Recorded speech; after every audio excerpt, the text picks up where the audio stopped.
विमल पोलो जोबा केसरी, हर पल मनाओ केसरी त्योहार। विपिन, यहाँ पर रिपोर्ट्स भी पेश की गई है। सबसे पहले तो यहाँ पर आंकड़ा मौतों को लेकर ही है। स्टेटस रिपोर्ट में 4 मौतें दिखाई जा रही है। मंत्री जी से पूछा जाता है तो कभी वो 4 कहते हैं, कभी 6 से 7, कभी 8, कभी 12। आंकड़ा वहां पर भी कंफ्यूजन में है। तो भाई असली आंकड़ा इस वक्त आया क्या है? क्या मरीजों की इस वक्त हालत है? कितने एडमिट है?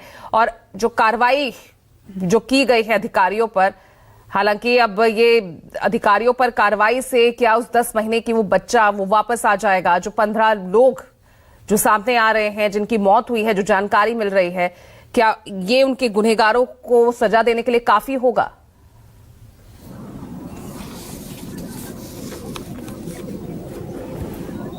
बिल्कुल।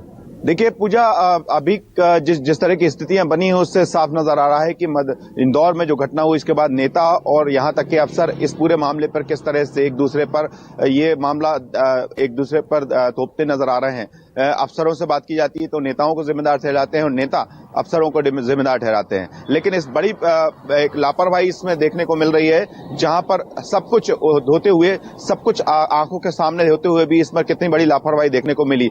आप सोचिए कि 3 महीने पहले जिस चीज का टेंडर निकला था पाइपलाइन डालने का, उसको इतना वक्त लग गया है। 3 महीने का वक्त लगना एक बड़ा सवाल यही खड़े करता है। लगातार शिकायतें मिल रही थी।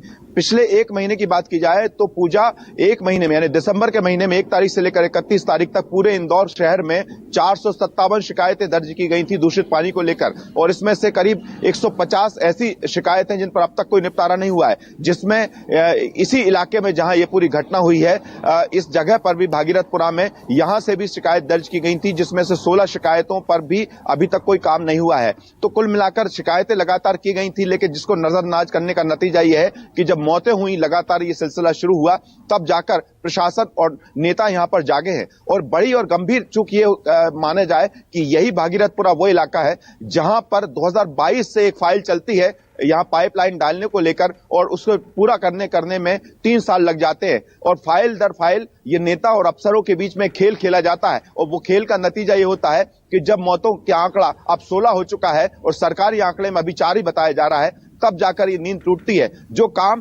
3 सालों में नहीं हो पाया, उस काम को जब मौतें होती हैं तो उसे 24 घंटे में उसका टेंडर भी ओपन कर दिया जाता है और उसका काम भी शुरू करने के लिए निर्देश दे दिए जाते हैं। और बड़ा सवाल यही उठता है कि 3 साल तक एक फाइल जो कि भागीरथपुरा में अटकी रही, 2022 में यहां पर पाइपलाइन डालने के पहले फेज का काम शुरू हुआ था। आपको बता दें 2022 के बाद हर वक्त यानी 4 से 6 महीने सिर्फ अफसरों को और यहाँ के जो मेयर को साइन करने में लग गए, और वो प्रक्रिया पूरी होते होते जब प्रक्रिया पूरी हुई उसमें 3 साल का वक्त लगा, और उसमें भी वो पहले चरण का काम पूरा नहीं हो पाया, और दूसरे चरण का काम जिसको 3 महीने लग गए शुरू होने में, उसकी शुरुआत भी अब हुई है जबकि इतनी मौतें हो चुकी हैं।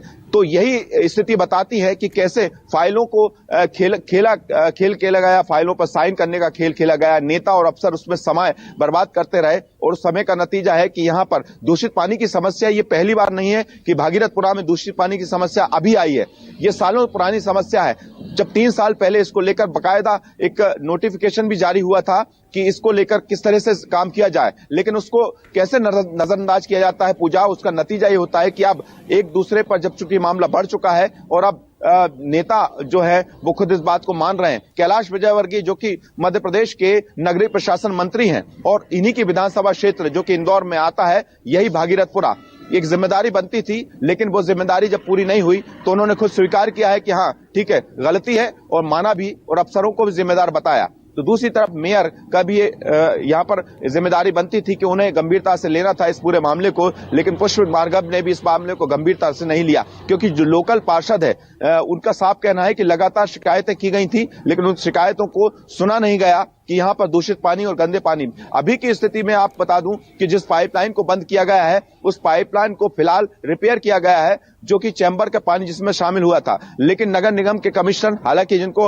अभी फिलहाल उन्हें हटा दिया गया है, बर्खास्त कर दिया गया है, लेकिन उनका ये कहना था कि ऐसी इस पूरे इलाके में 2000 से ज्यादा ऐसे चैम्बर बने हुए हैं जिनमें कहीं ना कहीं जो पाइपलाइन है, पीने के पानी की पाइपलाइन इधर से जाती है। तो कुल मिलाकर सब कुछ आंखों के सामने होता रहा, लेकिन यहां पर प्रशासन से लेकर नेता इस बात पर आंख बंद करे रहे, और अब नींद जब टूटी है, जबकि अब तक उन बेगुनाहों की मौत हो चुकी है। देखिए आंकड़ा तेजी से बढ़ रहा है।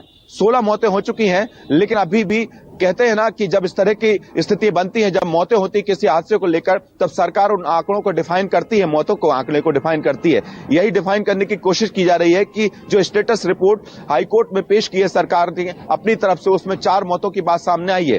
तो कुल मिलाकर 4 मौतों को बताना और 16 मौतों का होना अपने आप में एक बड़ा सवाल करता है खड़े कि कैसे यहाँ पर मौतों को भी अलग अलग तरह से डिफाइन करने की कोशिश की जा रही है। 70-80 साल बाद भी आज हम कंटेमिनेटेड वाटर उसकी वजह से अपनी जानें खो रहे हैं। उससे भी बड़ा सवाल ये है।